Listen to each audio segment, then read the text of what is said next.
Isaac, are you pro Nepo baby? I am pro Nepo baby when I like it. I feel like when it comes to the arts, Yep. I think I also tend to be pretty pro Nepo baby.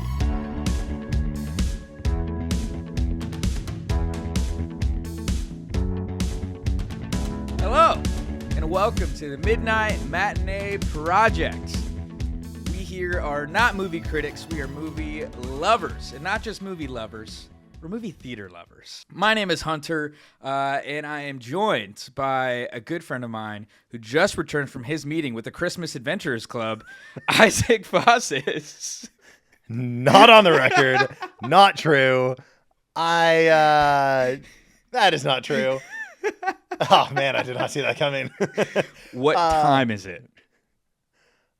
Time doesn't exist. Is that, and then like something after that? No, it's 8:15. Oh, 8:15. 8:15. We are both fresh off seeing one battle after another in theaters. We saw it two different theaters. We didn't get to see it together because Isaac hates me. That's fair. But it was so fun. Isaac, what did you think of one battle after another? Incredible. So good. Again, every time you watch a PTA movie, you ask yourself, was this the best thing you've ever seen? Maybe. It was so good. Loved it. PTA better get his Oscar for this. A lot of people will probably be in competition for it. Yeah. But loved every second of it. Was amazing. Probably my top movie of the year so far. It's hard to beat. It's still thinking through the exact ranking, but I'm so excited for the second viewing. Yeah, my initial overreaction is very high. On it. The car chase scene is one of the easily the best scene of the year. Yeah, we can talk about best movie of the year. That was insane. The scene rocked. And my favorite part about it, when you say car chase scene, you assume like things are crashing. There's like there's three cars pretty far apart, and it was exhilarating. And it's just based off the cinematography. Yep. Well, I didn't know you could get motion sickness from a movie, and I don't get motion sickness. Do you want to go see this in 40X? Absolutely. Because they have it. That would be crazy. Yes. Of the seats actually go that far up and down. Yeah. It was insane. Like one of the most impressive scenes I've ever seen filmed. Yeah. Amazing movie. We're not here to talk about one battle after another, but we could probably talk about it a long time. Yep. If you're tuning in for the first time or for the, 7th time. Yeah. How many times we've done this. Our mission, our goal is we want to inspire you to go back to the movies. We just obviously had a great movie experience this past week in theaters. I know you saw it in IMAX. I did. It was amazing. Which I would love to go see it in IMAX. I saw it at the Plaza in 70 millimeter film, which was so sick. Packed theater. I'm so jealous. Me and my buddy Jacob couldn't even sit together because there were no two seats together anywhere, which is awesome. Bring back unreserved seating. I do agree, 100%. If you get there late, take your terrible seat and deal with it. Yeah, which also, there were no previews. Oh, no, So it started right on time. It's incredible. But we love going to the movies, and we want you to come with us. And so since we've started this podcast over the last 6-7 months, we've been doing a monthly release on, hey, here are the best movies that in our opinion, that are coming out in theaters that month. We're making a slight change. A little bit. If you miss us in between the first of every month, don't worry. We're going from a monthly podcast to a weekly podcast. Let's go. So every Monday, this is released on Monday at the end of September, but every Monday you're going to hear from us. So it'll be shorter podcast episodes, but hey, here are the movies that are coming out that week.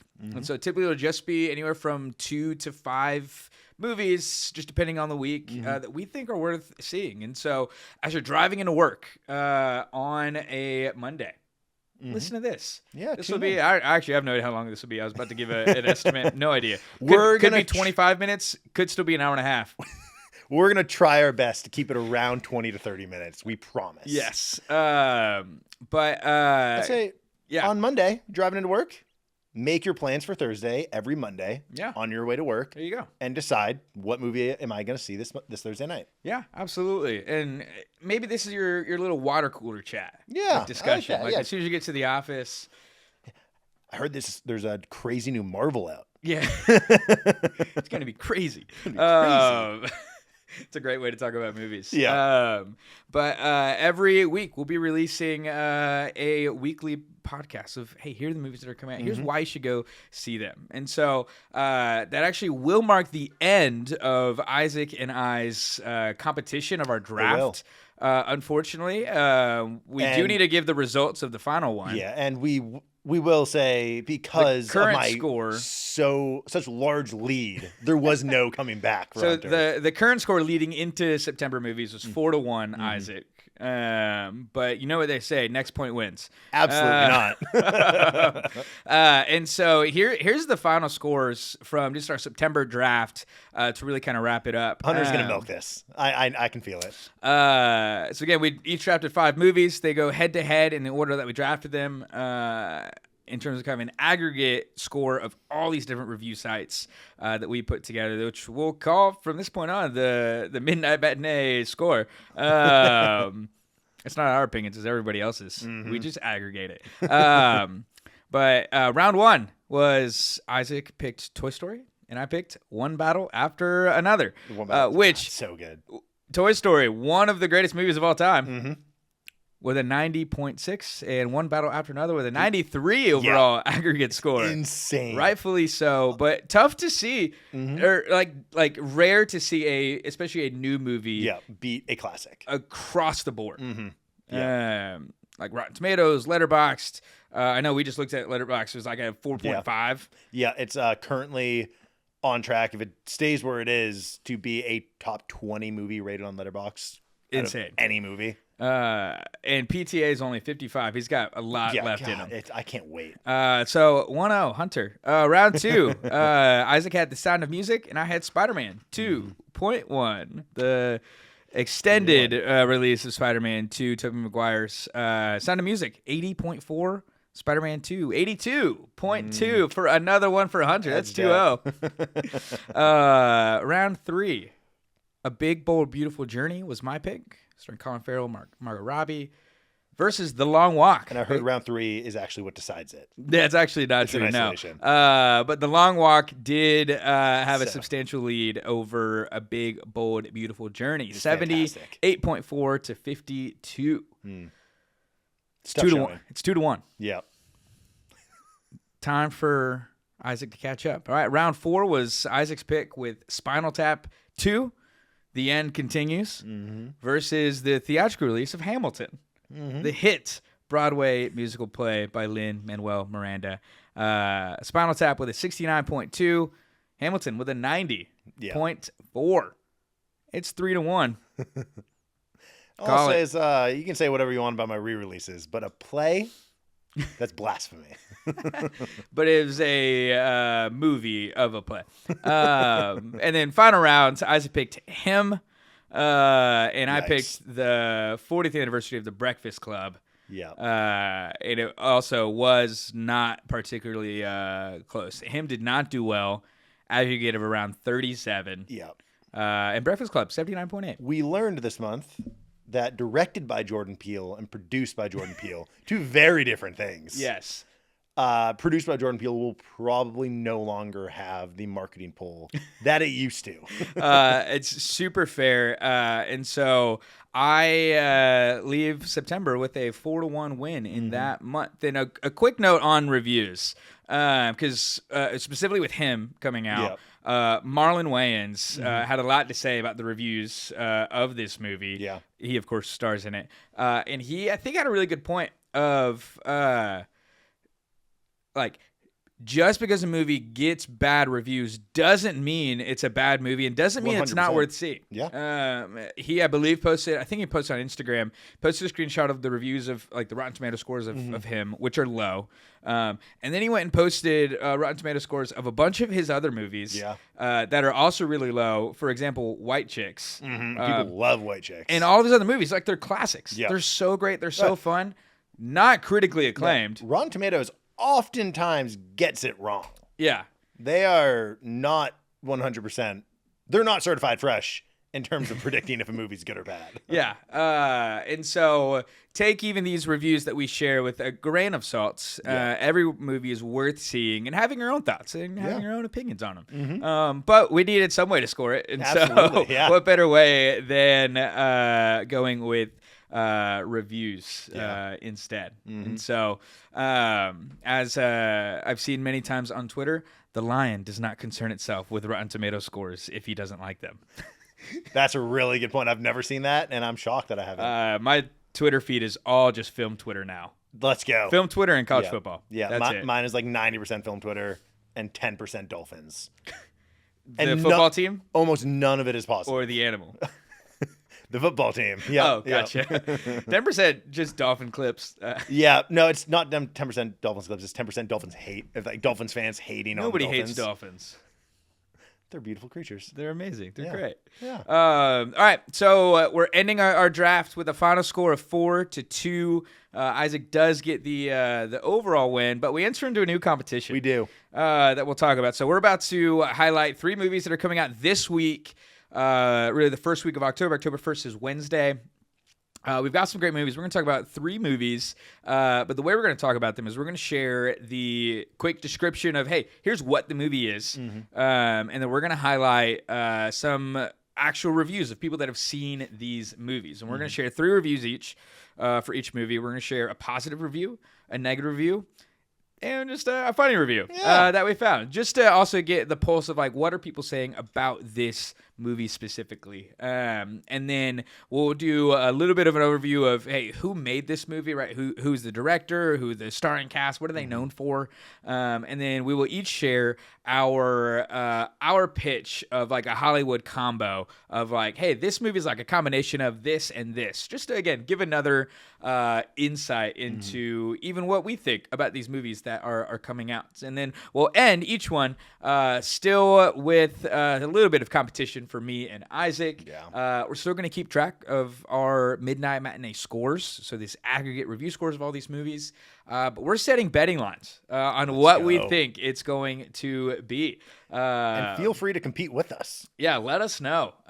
Comments. Can you comment on? Yeah, you can comment on this. Comment Spotify, YouTube. Email us your full picks. Yes. And that'll adjust the line, obviously. Yeah. Or at least what the odds are. But that's how we'll kind of break down each movie from here on out, and we hope that it's helpful and hope that inspires you to go see a movie this month. Isaac, before we jump into these 3 movies, any final thoughts or anything you want to share with our massive audience? Our massive following of singular followers. No, I'm ready to dive in. I'm ready for the first movie specifically. Really excited for it. I bet you are. So the 3 movies that we're going to break down and are coming out this week that we're going to talk about are Good Boy, The Smashing Machine, and Anemone. The Return of Daniel Day-Lewis. Whoa, don't get ahead of yourself. Sorry. Alert. Spoiler alert. It's the Thanos reveal. So those are our 3 movies. And so first, we do have, these are all coming out this week. The first movie, Good Boy. The official description: a loyal dog moves to a rural family home with his owner, Todd, only to discover supernatural forces lurking in the shadows. As dark entities threaten his human companion, the brave pup must fight to protect the one he loves most. Now, this film, Good Boy, did premiere at the West Coast film festival called Beyond Fest 2025. But it's a dog horror film. I can't wait.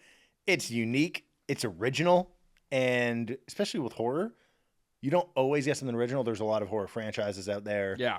Horror movie from a dog's point of view. Are you joking? Also, if you have a dog, you know your dog will just randomly stare at a corner, will randomly bark at nothing. Yeah. And this take on what does your dog see when you think there's nothing there is amazing, because it's very, very relatable for anybody that owns a dog. And I'm so excited. If anything happens to the dog, I will find and hunt down everyone involved with the project. Yeah, do we think the dog dies? If the dog dies, I will burn Hollywood down. You heard it here first. Vandalism, arson. You can arrest me. The dog will live. I sure hope so. So this film has some reviews. People have seen this movie already. Here's a couple quick reviews, and then we'll talk a little bit about who made this movie. And so here we'll start with the positive review. Actually, I'm gonna let you choose. You want to start with positive, negative, or funny? Yeah, I like this. Let's go. Let's start negative. Start with the negative, and then review. We're gonna go negative, funny, positive. All right, here is the negative review. This comes from Letterboxd user Rob Povey. Oh boy, I fear the hype train massively oversold this one for me. Wow. I kept waiting for this to become the first truly scary film of the year, or just, remotely scary period, but it never came. Save for the unique dog's POV angle, or gimmick, TBH. This was basically every modern horror cliche in the book, coupled with the most obvious twist reveal at its conclusion. Also, 75 minutes of animal neglect to borderline abuse isn't exactly my idea of a fun, spooky time. And it is spelled spooky. Just uncomfortable and depressing. In fact, I think this might have actually been more successful if they abandoned the whole horror aspect together and just presented it as a traditional drama about a dog trying to make sense of his addict owner's relapse. Now, it was late, but this is also the only film I attended all day at the festival where there was no applause at all, so I'm led to believe that my audience largely felt similarly. At least Indy was indeed a very good boy and goddamn superstar to boot. Wow. So, a little positive touch at the end. Positive touch at the end. I will say, everyone's entitled to their own opinion. Insane that he said first scary movie of the year. I'm honestly afraid that this person exists if he hasn't been scared by. I wonder if he saw Weapons. Like Weapons is not the Weapons. What if he saw Fantastic Four? True. Weapons is not Barbarian in terms of scary. Yeah, but it still has some frightening moments. Right. Yeah. So does 28 Years Later. Also true. Yeah. There are many movies. The Conjuring: Last Rites just came out. I wonder if he saw the Minecraft movie. That is watching that in a movie theater with all those kids terrifying, going crazy, terrifying. The movie not scary, experience scary. So I'm a little afraid that this person, are they just unable to feel fear? Maybe they're stone cold. Yeah. So that's the negative review of Good Boy. Here's the positive review. Yeah. If Ben Leonberg's goal, that's the director, was to dethrone Messi, the dog actor in Anatomy of a Fall, as the best canine put on screen ever, I think he just did. Wow. His dog has the kind of commanding performance that elevates this film from a decent idea to outstanding work. Basing your entire movie on a first and third person view from a dog's perspective is already conceptually interesting, but relying on your dog to convert a sense of dread and sinister to your audience while maintaining some mystic credibility seemed like the biggest challenge. To me, Leonberg nailed the agitated feeling of not knowing what was going on because I was, like his dog, experiencing some strict helplessness. Undisputedly, one of the most unique movies ever made. This is from Letterboxd user Deathy. I love that. I think it just gets at everything that people that want to see this movie are excited about. Also, there's nothing better than a good animal actor. That's true. Yeah. And even you can kind of tell, even just from the trailer, that this dog clearly went to Juilliard or something. He is a dog of the fine arts. And our last review, we're gonna have a funny review. This is from Letterboxd user Lexi Amariello. I said it before and I'll say it again in all caps. When the is the Academy gonna add a category for best performance by a dog in a motion picture? When's it gonna happen? Great question. Yeah, next year. We're making a push. I will say, looking through reviews of people that have seen this movie, the thing by and far that was in most agreement was that Indy, the dog in this movie, is phenomenal. It's amazing. Yeah. We know that there's a strong performance in this movie. Whether it's a good movie or not is to be determined by every individual person that sees it. Yeah. But it's very amazing to hear that this dog just absolutely killed this role. Yeah. So Indy is the dog. And go see this movie just to see whether or not the concept interests you or not. Like, I'm not a horror guy, but the concept of a good dog actor, It's crazy. Let's go. Bring it Let's on. go. I'm all for it. But this movie is directed by Ben Leonberg, and this is his feature directorial debut. We love that. Okay. We haven't seen him Nice. before. Stars Fresh Larry faces. Fessenden, Ariel Friedman, Shane Jensen, but most importantly, this movie does star Indy, Nice. Indy the dog. the beautiful dog. The beautiful dog.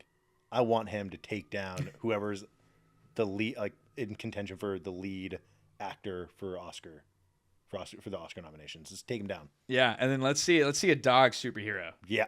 Yes. I mean, a better version of Crypto. Airbud. Airbud. Yeah, we already have one. He's already- real. yeah, it's Airbud. Crypto's not real. He's amazing, but he's not real. That's fair. Airbud is real. That's fair. Yeah. All right, Isaac, how would you describe this movie in Yeah. terms of two other movies?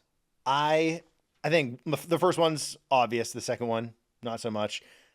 To me, this movie seems like it is Marley and Me meets The Shining. It's really good. Did I ever think that those two movies would ever have anything to do with each other? Absolutely not. But I think they do now. And the intersection is good boy. Yeah, that's really Yeah. good. Marley and Me and The Shining. Yeah. But like obviously you got classic dog sympathy Yep. and dog love in a movie. Yeah. But then there's the horror aspect of just something haunting you. Yeah. I know that obviously The Shining, there is a haunting feeling the entire time. Yes. And Jack Nicholson turns in one of his best performances, one of Stanley Kubrick's best. And when you merge the two, instead of approaching it from a human angle, but a dog angle Yeah. of the hope, like one of the reviews said, the hopelessness. Yes. Because of the lack of communication and intention of what is happening is just so fascinating, Yeah. if nothing else. I'm so excited. I think that's a great combo. Let's go. That's really, Yeah. really strong. My combo Yeah. is Old Yeller Nice. Yep. and Pirates of the Caribbean Curse of the Black Pearl. Quick question. Yeah. Is every single Hollywood combo going to have one of the Pirates of the Caribbean in it? One way to find out. I'm really excited. No, for I this. wouldn't do that. I would, but Yeah. no. But Old Yeller obviously just focuses on a dog. Yeah. And so I think you could probably fit in any dog movie. Almost put in John Wick instead. Nice, yeah. But obviously there's just this focus on a dog. But really, the Curse of the Black Pearl has this again like supernatural element to it. Yeah. Specifically a curse in this sense. But it'll be interesting to see again the combination of like, hey, focusing on a dog, but specifically in the context of like supernatural horror. Yeah. Which I don't think has really been done before. No. At least from this point of view. And so very, very interested to see how this movie goes. 100%. Yeah. So this movie comes out later this week. I believe on Thursday Yeah. it opens up. And so go see this movie, October 2nd. Yeah. Or October 3rd. October 3rd, but it really Yeah, always it's- comes out the day before. It's October 2nd. Yeah. But that is Good Boy. Good boy. Be good people. Go see it. All right, movie number 2, The Smashing, Smashing Machine, Machine. also releasing October 3rd. Benny Safdie, Benny Safdie. aka the man who created the hydrogen bomb. That's exactly right. Yeah. So the official movie description, this is a dramatization of the life of Mark Kerr, the former extreme wrestler and MMA fighter who's a major figure during the growing popularity of UFC competitions throughout the late 90s and early 2000s. This film is a warts and all look at Kerr's life during that time, touching upon his opioid addiction as well as his rocky, often toxic relationship with his girlfriend, Dawn Staples. This movie looks good. It looks so good. The hype, again, with this movie is real. Yeah.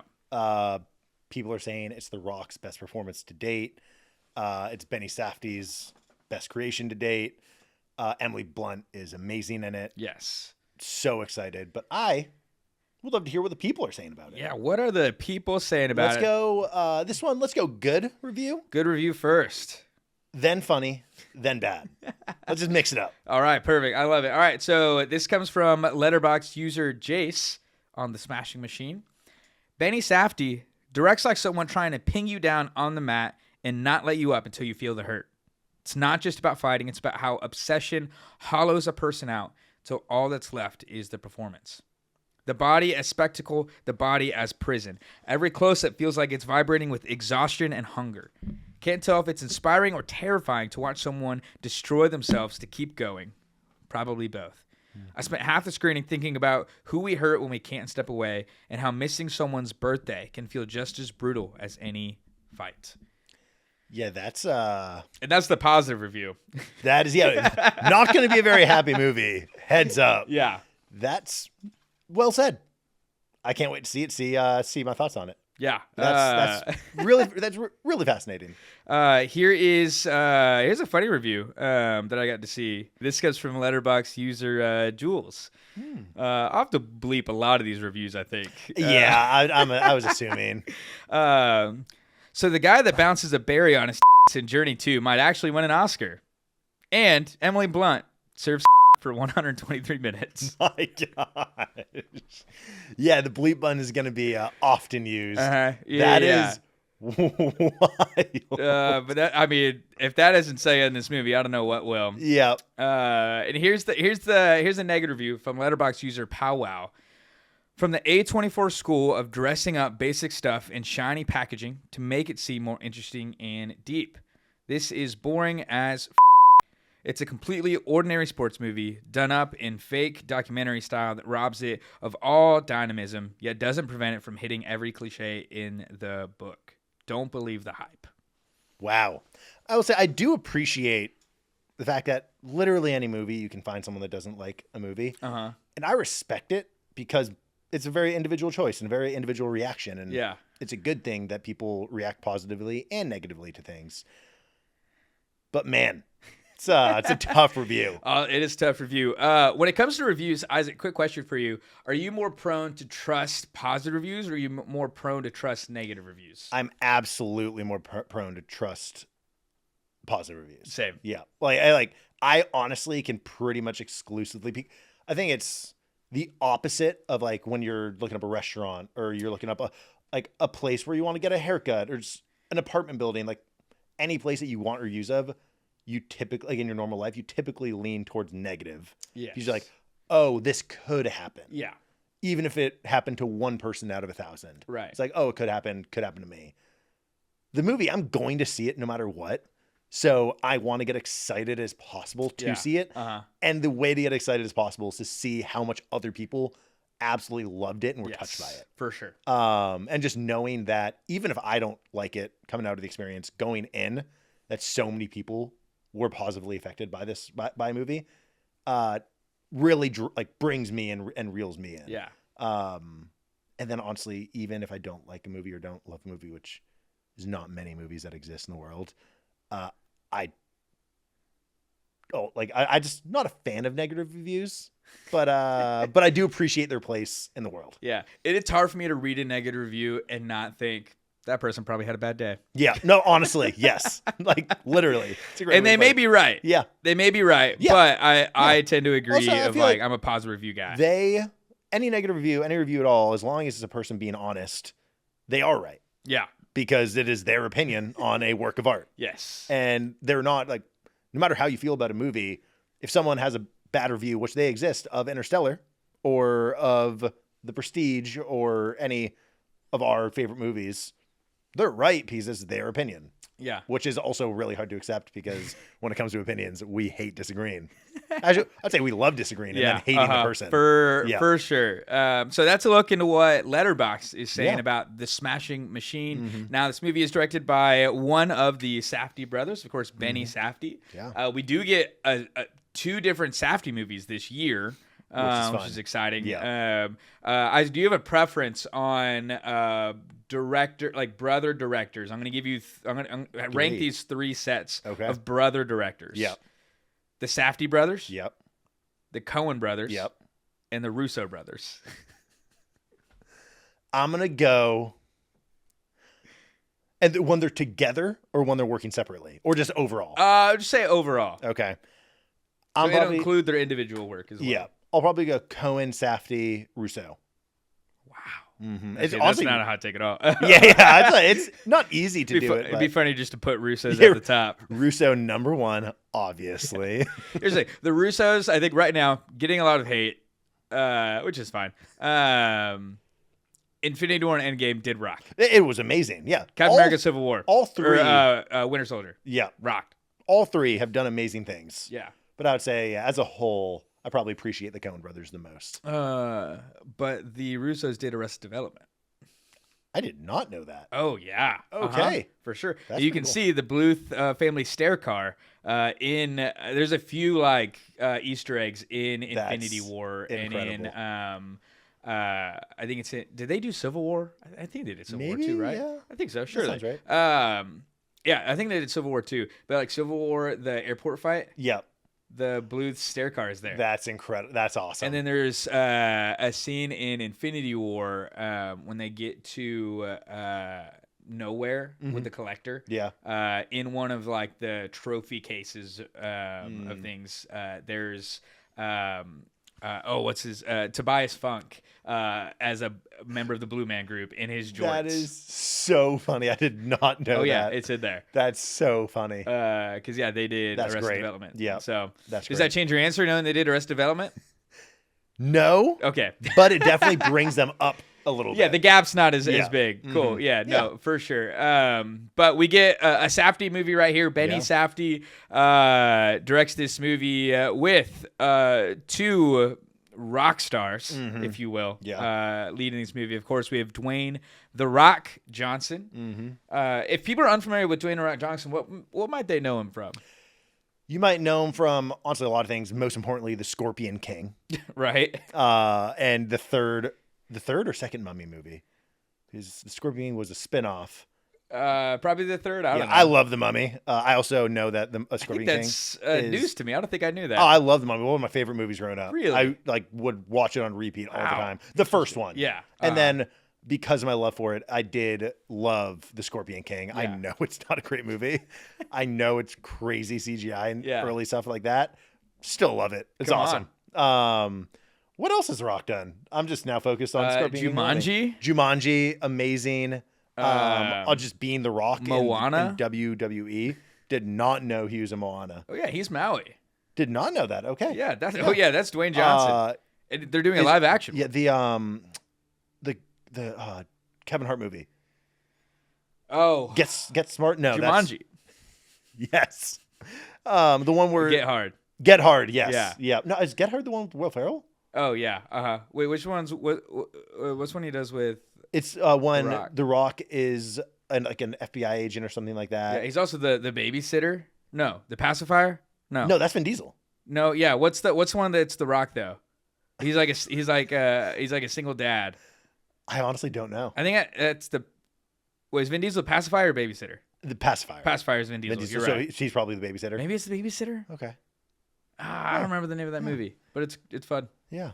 The movie where Central Intelligence Central Intelligence okay, is Kevin yeah. Hart, The Rock. Uh-huh. Honestly, Jungle Cruise, Jungle Cruise. Yeah, he's done a lot of Black Adam. He was Black Adam. I honestly forgot that existed. He's done a lot of major Hollywood blockbuster movies Yes, that might not have a lot of meat on the bone. true. He is now getting into a more dramatic role where he has to shine through a performance and build a character. And I'm really excited for this. It sounds like he did a really good job. Yeah, and he's one of the. This is a thing we talk about often, but there are a lot of actors that easily, because they're so skilled, but they disappear into the characters that they play. Yeah. The Rock is, I think, been a tough actor to like disappear. Yeah. Of like, it's hard to watch any movie that he's in and not go, oh yeah, that's Dwayne The Rock Johnson. Yeah. And not, whoever the character is that he's playing. Whereas like when I first watched this trailer, it was like, oh, like you can tell it's The Rock, but also it's like there's a physical transformation. It's like, oh, this. My first thought isn't like, oh, that's Dwayne The Rock Johnson. Yeah. It's like, oh, whoa, that's Dwayne Johnson. Yeah. And I'm excited to see if his performance furthers that disappearance. Yeah. So I feel like that's one of the difference between a true actor and a movie star. A movie star gets paid to be on the screen and be themselves pretty much. Yes. You don't want a movie star to disappear because if they do, people will be upset because they paid money to see go see Leonardo The DiCaprio. Rock. Yeah. Go see The Rock. But great actors can disappear into characters and you just forget it's them. Yeah. And this movie also stars Miss Emily Blunt. Emily Blunt, incredible. And if people are unfamiliar with Emily Blunt, what may they know her from? She A Quiet Place with her husband John Krasinski from The Office. Ridiculous. You hate John How did Krasinski. How did he do that? Yeah, I love John Krasinski. We have very differing feelings on this. You may know her from Oppenheimer. Yeah. Which is the role specifically that gets me most excited for this movie. Yeah. Recently, The Fall Guy. The Fall Guy, which was so fun, amazing. What other performances has she been in? There's so many. Yeah, there's a ton. Yeah, you will most likely know her from Oppenheimer, The Fall Guy, or A Quiet Place. And feel like if you just draw from those 3 performances, you can get excited. Also, if you don't know Emily Blunt, what are you doing? Yeah, what are you doing? Yeah. But she looks fantastic in this movie as well, and I think the chaotic, dramatic, I think chemistry between the two will be really interesting to see, and I'm very excited. Do you have a Hollywood combo for this movie? And this Hollywood combo gets me really excited. I have The Iron Claw meets Rocky 3. That's good. Specifically, I wanted to go Rocky, just franchise. Yes. But I wanted to go a little bit deeper than that. Yeah. So Rocky 3 specifically. Yeah. Where he's at the top of his game, has the falling out, has the he has to rebuild himself. He has to find himself. I see a lot of that in this movie, and then just the emotional weight of the Iron Claw. I don't think this will, but also I don't know. This will be as heavy as the Iron Claw. Few movies are. Yeah, it's fair. But it could. And I think at minimum, there will be some of it. Yeah. I also think that the 4 brothers, I think there are different aspects from what it looks like, different aspects from all of them in this one character that The Rock portrays. So I think, there's a lot of parallels there, but excited. Yeah. I think it's a good combo. Rocky 3 and the Iron Claw. Yeah. And then obviously both are boxing, wrestling. This is fighting. UFC, the fighting. For sure. But I think the Hollywood combo goes a little deeper than that. Yeah, for sure. What's yours? Similarly, also going to have a fighting movie. Yep. So Warrior. Nice. Mark Wahlberg's fighting movie, which is so great. But combined with Pirates of the Caribbean, Dead Man's Chest. Oh, gosh. I love this. Please tell me. And here's why. So its pairing really focuses on the idea of a character battling overwhelming odds in a high-stakes environment, often with a literal dead man's chest. Because he's addicted to opioids. But a dead man's chest of personal burdens. Yeah. And so I think when you look at Jack Sparrow, who's constantly running from debts, from consequences, I think you'll see a lot of that here in Mark Kerr's character, of him avoiding or running from kind of the consequences of all of these actions. And of course, you've got the intensity of the fighting movie of Warrior as well. I'm excited to see you twist the Pirates of the Caribbean to fit into all of these movies. Who says I'm going to do that? And no one. I hope you do, though. I genuinely think those are the 2 first movies that popped in my head. That I believe. It's like, man, here's it's as if I've only seen Pirates of the Caribbean, and that's it. I'm trying to describe a movie to you. It's like Pirates of the Caribbean. But let me tell you which one. Yeah. It reminds me of there's a bit from a comedian, Benny Feldman, who's a great, phenomenal comedian. Who his style is a bunch of just like one-liners. Yeah. But he's one bit that's like, here's my impression of a guy who's only dated 2 women. There are 2 types of women. It's really funny. Yeah. So here's my impression of a guy who's only seen 2 movies. There's 2 types of movies. Here's my impression of a guy who's only seen Pirates of the Caribbean. So let me tell you why this new movie is like Pirates of the Caribbean. Exactly. So this movie looks just so good, so fun. Very excited for it. Yeah. This is, I think, like Dwayne Johnson's, like, it's going to be his biggest effort to winning an Oscar. 100%. He'll probably be nominated. Well, yeah, I think so. Yeah. It's a good chance. The buzz is saying that he probably will. Yeah. And so should be really fun. Yeah. Comes out again Thursday, October 2nd, but the release date October 3rd, yada yada yada. Yeah. But Go see it this week. Should be Yeah. great. Let's go. Excited. And on to the next. Movie 3. Anemone. Anemone. It's the anemone. Anemone, which is, of course, the type of thing that Nemo lives in. Mm-hmm. Yep. This movie is animated about fish and about a child missing. It's not nearly as fun as Finding Nemo. You know what I just realized? What? There are some connections between weapons and Finding Nemo. Missing children, a father seeking them out. I just think Josh Brolin. Someone touched the butt. I'm now hot take. Someone touched the butt.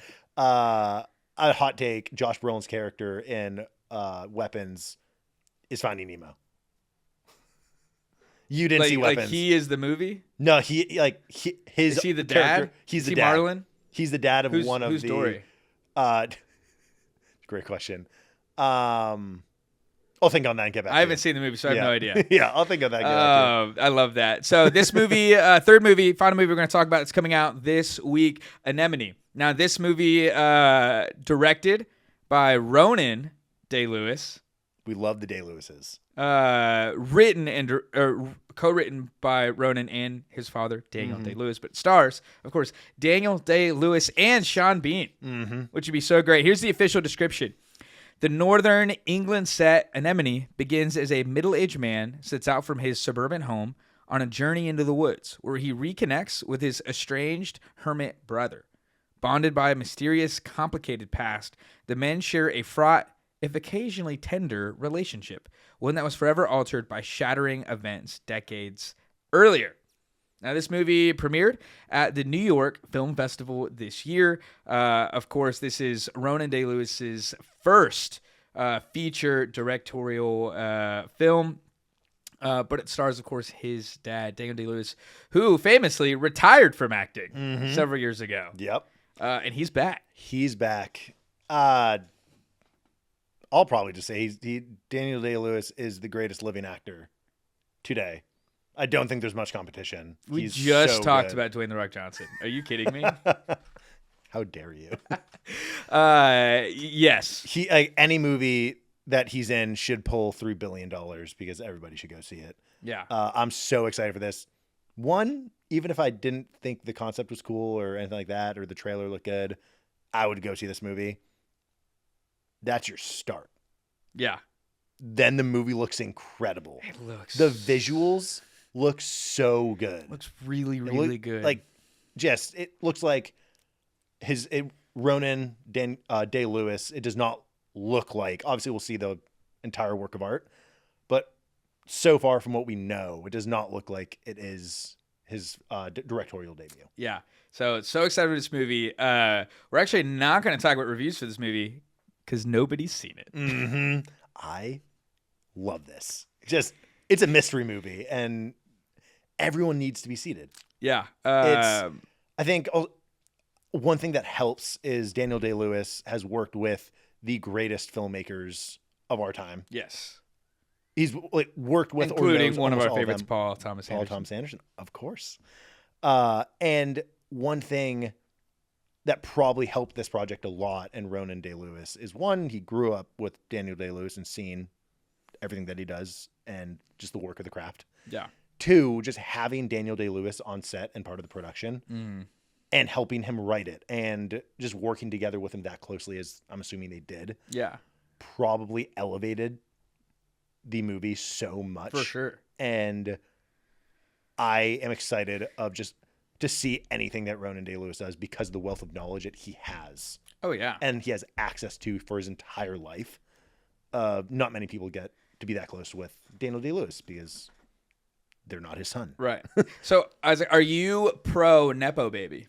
I am pro Nepo Baby when I like it.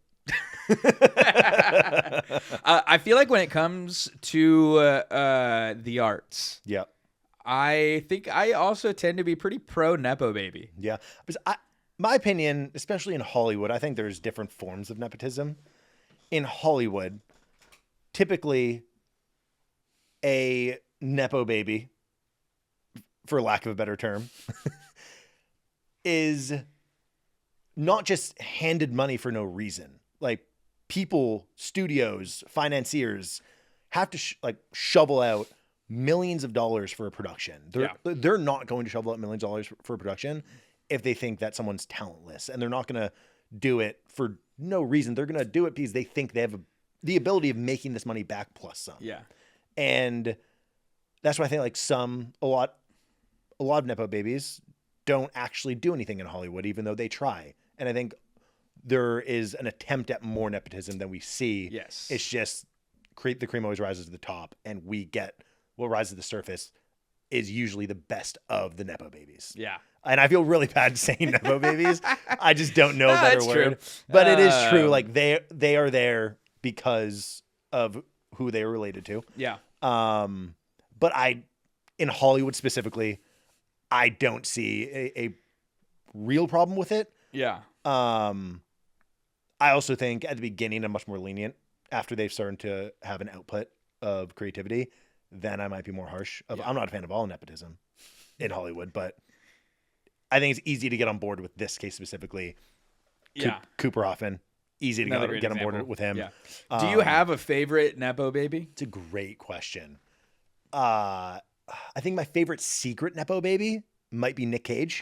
Yep. Because he is a Coppola. He's a Coppola. I think the Coppola family as a whole is maybe my favorite nepotism. Yeah. Just because it's so funny. And also Sofia Coppola is amazing. Yeah. Like they're talented. They're really talented. There's a whole movie about Nick Cage called The Unbearable Weight of Massive Talent. I think Nick Cage is one of the funniest actors in the world. It's so funny. Yeah, I would say Coppola family as a whole. Serious answer, maybe Sofia Coppola. Yeah. Non-serious answer, Nick Cage. How about you? Nick Cage is my first thought for favorite Nepo baby. Cooper Hoffman becoming one of my favorite examples. Yeah, Cooper Hoffman, really, really good. Really like Wyatt Russell. I think he's done really well. Son of Kurt Russell. Mm-hmm. Yeah, that's probably it for now. Maybe Gracie Abrams. Okay. Who's she related to? J.J. Abrams. How did I not put that together? That's really good. Okay. Nice. Oh yeah, Crazy Abrams' dad is J.J. Abrams. Did not know that. Awesome. Yeah. But this, of course, is we got a little bit of nepotism here, but we get to benefit from it because that means Daniel Day-Lewis is out of retirement. If I had two choices of hardcore nepotism or never seeing Daniel Day-Lewis on the screen again, I'm going hardcore nepotism every time. For sure. Mm-hmm. Absolutely. So if people don't know Daniel Day-Lewis, what may they know him from? There Will Be Blood, the Phantom Thread, Gangs of New York. Yes. Lincoln. Lincoln. There's just so many. I'd say, those are the ones that I'll go with as ones you should know him from. Yeah, 3-time Oscar winner. Yep. For Lincoln, There Will Be Blood, and My Left Foot.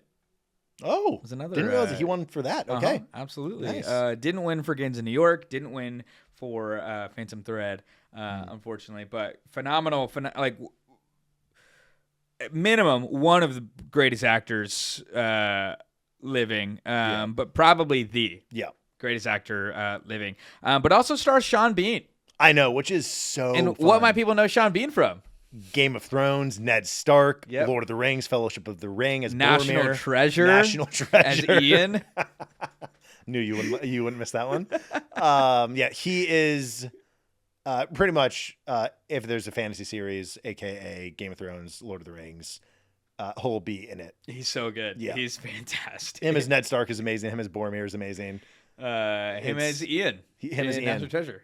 He's so menacing. Good. He's great. Yeah. So even just those two actors together, reason enough to go see this movie. And so, Isaac, do you have a combo of movies that you would pitch this as? I do. What do we got? My pitch would be this is The Banshees of Inisherin meets The Lighthouse by Robert Eggers. Ah, okay. Love that. So this movie, what I mean by that, I think it takes the intensity of The Lighthouse, if you've ever seen it, Robert Eggers' second film after The Witch before Robert Pattinson, Willem Dafoe. It is just so intense and be about the relationship between two men. And I think there's some parallels from what we know, which is very little. About from Sean Bean, Daniel Day-Lewis to Robert Pattinson, Willem Dafoe. and I think like some of the tone will be a little similar to The Lighthouse. And then the Banshees of Inisherin 1, we got some Irish accents. Yeah. We're back. Yep. We're back. Put the word out on the street. We're back. Irish accents, obviously, set in Ireland. I also think, again, the relationship between, it's more of, Banshees of Inisherin is more of a friendship. I don't think this one's going to be purely more of a friendship. I think it's going to be more complex than that. But I think there's some things to pull from both those movies. Yeah. Yeah, I think it's really good. I one of my initial thoughts was we went with Banshees, as well. I didn't. I went a little different direction. Yeah, tell me. But I think it's a really good combo in terms of even the tone that this movie is going to be. We've got Manchester by the Sea. Oh, great. And Pirates of the Caribbean at World's End. Oh gosh. Are you just going in order? No, that just happened to be the fit that I think. So, Pirates of the Caribbean at World's End is the third installment. It's probably the darkest and most like somber of the Pirates movies, and it deals with betrayal, sacrifice, and characters having to deal with the consequences of like years of actions. And so I think we're gonna see similarly. Just a dark tone. Why are you laughing at me? Let me have my opinions. Keep on going. But I think we're gonna see a dark, like this dark tone. It's gonna focus in heavily on these interpersonal relationships here, and then also again with Manchester by the Sea, really focuses on a man consumed by grief and trauma and having to confront, especially familial past. And I think that also is like we're going to see that heavily featured here as well. And so I think we're both on the same end of like or same line of thinking of like this is going to be a very like dark emotional movie, but very excited to see it, and really no better maybe two actors to put together on the screen to showcase like heavy emotion. 100. I'm just really, if nothing else, I'm really excited about the chemistry between Sean Bean and Daniel Day-Lewis that we're going to see. It's going to be really fun. It's looks like it's going to be an amazing movie. Weirdly, might be the movie I'm most excited about this week. And with Good Boy and the Smashing Machine, it's feels wild to say that. All three are really exciting, but I think this might be my most anticipated of the week. All right, so we've talked about all three movies: Good Boy, The Smash Machine, and Anemone. Yes. But I've got some betting lines for you. Let's hear it. For how are these movies going to do an aggregate of all of these Let's get down to business. Quick up front, as you hear me give these over-unders, I have no idea what these lines are going to be. Feel free to bet the house on it, because it's going to happen. Never lost a bet before in my life. Isaac's betting the over every time. Life's too short to bet the under. All right. So these are, of course, based, again, on a 100-point scale, aggregating a bunch of different reviews and review sites for these movies. For Good Boy, your line is 80.5. Oh, that's a really good line. Thank you. 80.5? I think it's going to be high 70s. I'm going to go under. Taking the under. I'm going to agree and also take the under on Good Boy. My guess is like 78.1. That's good. Should we also throw in our guess? 72. Okay, nice. A little bit lower is my guess. All right, The Smashing Machine. Yes. The line, 74.5. That's really good. I'm going to go over. Taking the over. I'm going to take the over. I am also going to take the under here. Okay. I'm going to go probably around the 72 mark is what I think. 72, yeah. My guess is going to be 76.4. Okay, love it. So we split there on the over and under, and finally Anemone. Over. Sorry, what? Don't change the line. You're not allowed to change it. 99.5. You think it's going to get 100? The line. Yep. 81.5. Over. Taking the over. Over. I'm going to take the under here too. Okay. A lot of under. Just barely under. I think it's going to hit around the 79-80 mark. My guess is 83.7. Okay. Perfect. Book it. It's Book it. It's in there. That's final. Either way, all these movies, so excited for. I really hope get to see all of these. I'm about to take some PTO for like a week and a half, and I'm just going to be hanging out at the movie theater. God, I'm so jealous. Watching all these movies, so I'm very excited. But every week on Monday, we're going to talk about the movies that are coming out this week. This is probably the longest episode because we just had to, talk about the shifts and changes that we're making. But follow us on Instagram and on YouTube. And soon to be TikTok. And soon to be TikTok and Spotify, Apple, wherever you get your podcasts. Subscribe. Tell your friends about it. Would really help us out. Actually, I'll be honest, it doesn't help us out that much. We're not making any money out of this. We do this for free. Just for fun. I think if you want one of your friends to go to the movie theater with you or go see more movies so you can have something to talk about, show them this podcast. They'll start going to more movies and you'll have something cool to talk about. Or even if let's say you love movies and maybe your significant other maybe doesn't love movies as much. Be like, hey, let's go see a movie this week. Oh, what movie should we go see? Hey, listen to this quick podcast. They'll tell you about the movies that are coming out this week. We'll hopefully give you guys a good answer of what movie to go see. Yeah. And as always, appreciate you guys joining us. But even more importantly, as always, long live the theatrical release. See you next time. Yeah.